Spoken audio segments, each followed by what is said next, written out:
Je vous retrouve aujourd'hui pour faire un book haul. C'était pas forcément prévu, mais j'ai trouvé quelques pépites en occasion et je voulais vous montrer ça. Ça va quasiment être que de l'occasion, à part les graphiques et un poche et deux services presse que j'ai reçus qui sont du coup des poches en fait de chez J'ai Lu. Je vais commencer avec les graphiques, comme ça ce sera fait, et surtout qu'il y a 3 tomes de la même série, donc ça va aller assez vite. Je me suis pris le tome 7, 8 et 9 de la saga Jujutsu Kaisen de JJ Akutami. Donc le 7ème tome qui est Instinct Grégaire, le 8ème tome qui est Trésor caché, et le 9ème tome qui est Mort prématurée.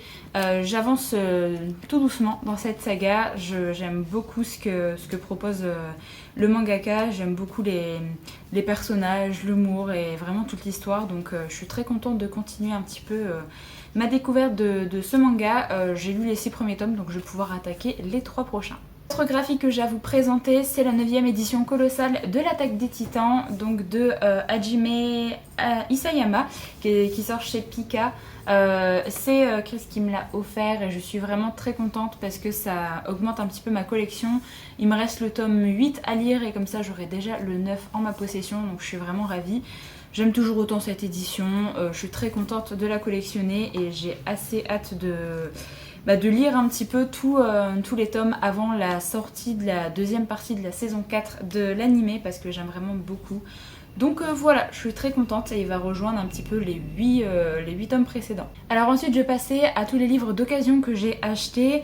Je vais vous en présenter un et après ce sera tout de la même maison d'édition parce que j'ai vraiment trouvé des livres qui valaient vraiment le coup. Là du coup en fait à ma bouquinerie de temps en temps ils font des romans de principalement Hugo Roman à 3 € en fait.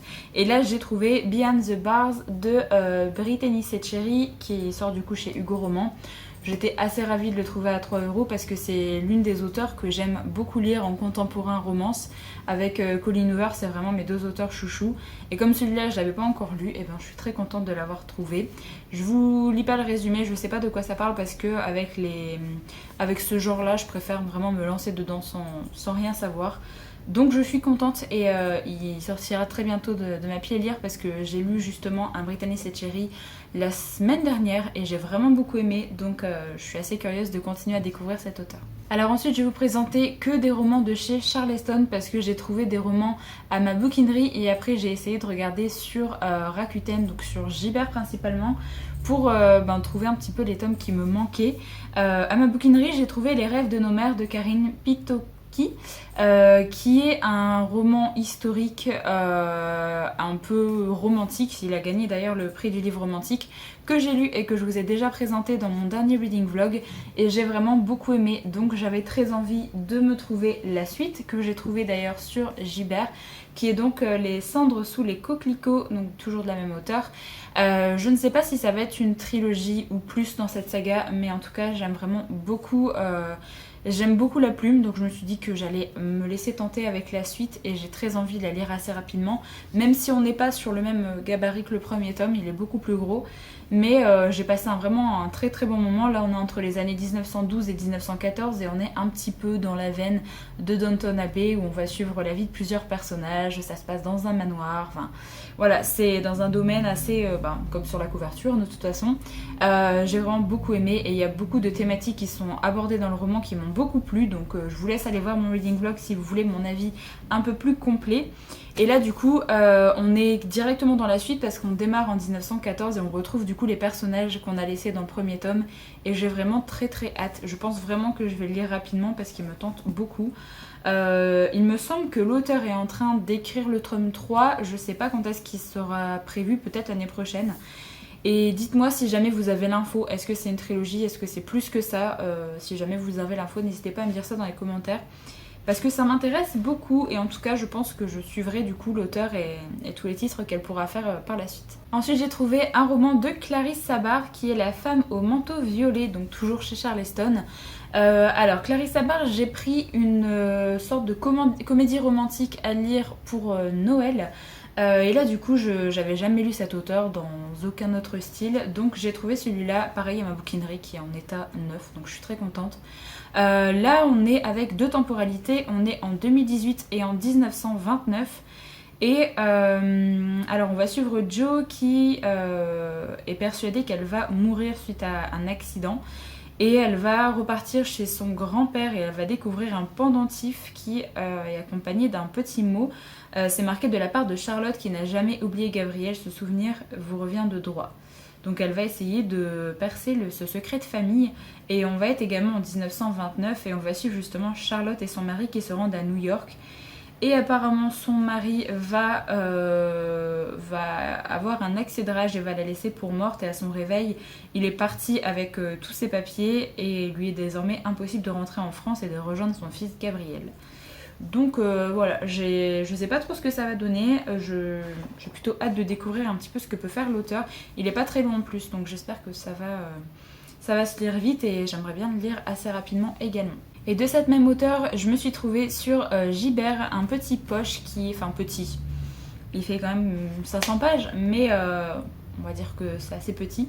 Les lettres de Rose, donc de Clarisse Sabar. Là, on nous dit qu'on est avec Lola qui a été adoptée à l'âge de 3 mois. Près de 30 ans plus tard, elle travaille dans le salon de thé de ses parents en attendant de trouver enfin le métier de ses rêves, libraire. Sa vie va basculer lorsqu'elle apprend que sa grand-mère biologique qui vient de décéder lui a légué un étrange héritage. Une maison et son histoire dans le petit village d'Aubéry à travers des lettres et des objets lui apprenant ses origines. Bien sûr, tous les habitants ne voient pas d'un bon œil cette étrangère, notamment Vincent son cousin, et il y a également Jim qui va éveiller en elle plus de sentiments qu'elle ne le voudrait. Donc c'est un livre qui a gagné le prix du livre romantique, un petit peu comme Les rêves de nos mères de Karine Pitoki. Donc je suis assez curieuse de voir un petit peu ce que ça peut donner.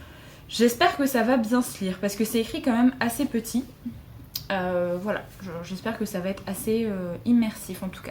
Alors après, j'ai encore 2 grands formats de chez Charleston à vous présenter. Je me suis trouvé un parfum de rose et d'oubli de Martha Hall Kelly à ma bouquinerie. Et en fait, en rentrant, je me suis dit que c'était peut-être pas le premier tome. Et en regardant, effectivement, le premier tome, c'est Le lilas ne refleurit qu'après un hiver rigoureux que j'ai donc trouvé sur Gibert. Et je suis assez contente de l'avoir trouvé en grand format également parce qu'il est assez... c'est un peu galère de le trouver, il me semble. Il est juste un tout petit peu abîmé là sur le coin, mais c'est pas très grave. Alors, de ce que je sais, ça fait partie techniquement d'une même saga, mais on ne suit pas les mêmes personnages, on ne suit pas les mêmes époques. Mais ça fait partie un petit peu de ces sagas où en fait l'auteur revisite certaines périodes de l'histoire à plein d'endroits et plein de pays différents. Donc là, dans le premier tome, on est pendant la Seconde Guerre mondiale et on va suivre la vie de 3 femmes. La vie de ces 3 femmes seront liées à jamais lorsque Cassia est envoyée à Ravensbrück, le tristement célèbre camp de concentration pour femmes. Alors on va avoir une femme qui travaille au consulat français, on va avoir une adolescente polonaise qui va rejoindre la résistance et on va avoir Hertha qui est médecin allemand qui va du coup travailler pour les SS. Donc on va suivre les trois vies... la vie de ces 3 femmes, donc je trouve ça hyper intéressant. Et là du coup pour un parfum de rose et d'oubli, on est plus pour la Première Guerre mondiale, donc on est à l'été 1914. Et là pareil, on va suivre la vie de 3 femmes aussi. Alors on suit Sofia qui va être aristocrate russe, qui va perdre sa fortune et son pays, qui va se battre sans relâche pour ce qu'elle a de plus précieux, son fils. Elisa qui est une mondaine américaine qui va trembler pour ses amis russes et cette guerre qui se rapproche chaque jour un peu plus. Varinka qui est une jeune paysanne russe presque une enfant, ses choix la font basculer malgré elle au cœur d'un combat perdu d'avance. Donc voilà, Première Guerre mondiale, Seconde Guerre mondiale, mais en tout cas j'ai vraiment très très hâte. J'avais vu de bons avis également sur celui qui est sorti cet été. Je ne saurais plus vous dire le titre, que j'aime beaucoup la couverture d'ailleurs. Donc voilà, 2 romans de cet auteur que je n'ai jamais lus, je vais prendre plaisir à découvrir un petit peu ce qu'elle peut faire. Mais à chaque fois c'est toujours des énormes briquettes en tout cas. Donc j'espère pareil que l'écriture va se lire très très bien, que ce sera assez fluide à lire. Et alors le dernier Charleston que j'ai à vous présenter, celui-là c'est mon seul achat neuf. C'est Les étoiles brillent plus fort en hiver de Sophie Jomain. Ça fait très longtemps que j'ai pas lu Sophie Jomain. J'avais lu avec Les étoiles de Noce Edge, j'avais lu avec Felicity Hadcock il me semble, et également son contemporain, je ne sais plus comment il s'appelle, je ne sais plus, mais j'avais lu également, j'avais beaucoup aimé sa plume, Donc je suis très contente de retrouver un livre de cet auteur et j'aimerais bien essayer de voir un petit peu ce qu'elle avait fait récemment pour me retrouver d'autres titres d'elle pour continuer à la découvrir. Donc là en fait c'est une comédie romantique de Noël si je dis pas de bêtises, où on va suivre deux personnages, le nouveau directeur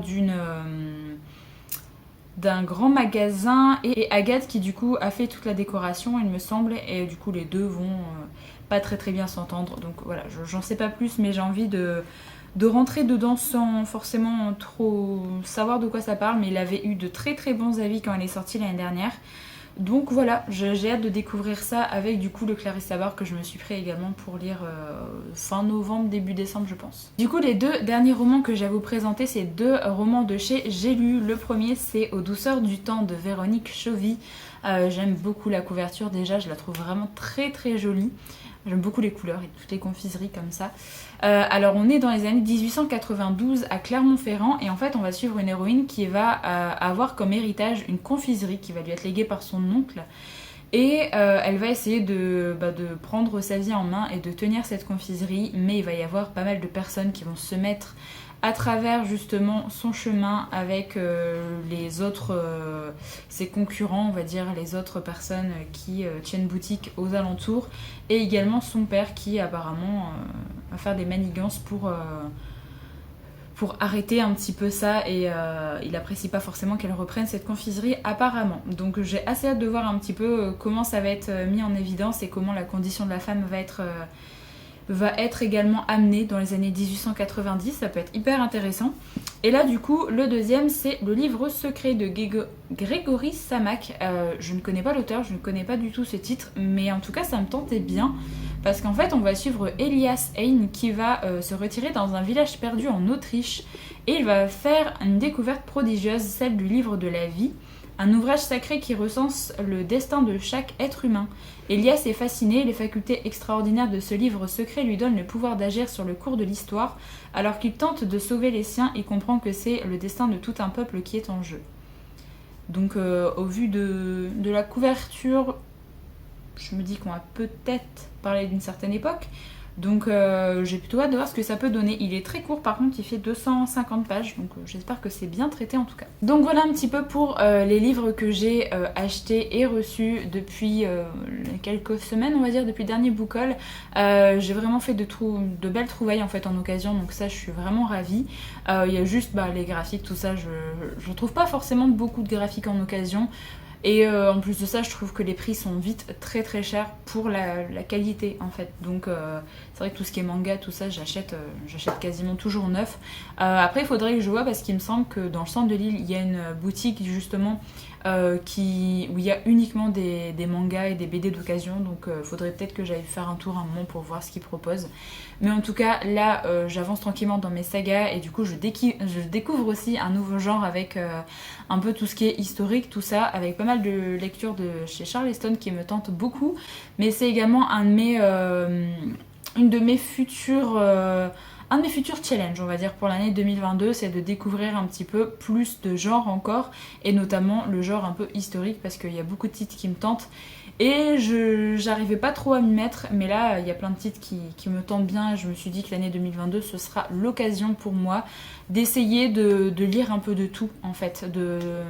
Si jamais j'ai une folie sur certains genres ou si jamais j'ai envie de lire que l'imaginaire pendant un mois, je dirais que l'imaginaire c'est pas grave, mais j'essaye de lire un petit peu d'autres choses avec des thrillers, des contemporains, là un peu d'historique, tout ça. Donc voilà, j'essaye de diversifier un petit peu ça et je trouve que ça me va bien parce que ça me permet de garder un bon rythme de lecture. Donc voilà, j'en ai terminé avec cette vidéo, j'espère qu'elle vous a plu. Comme d'habitude, n'hésitez pas à me donner votre avis si jamais vous avez lu un des livres que je vous ai présenté.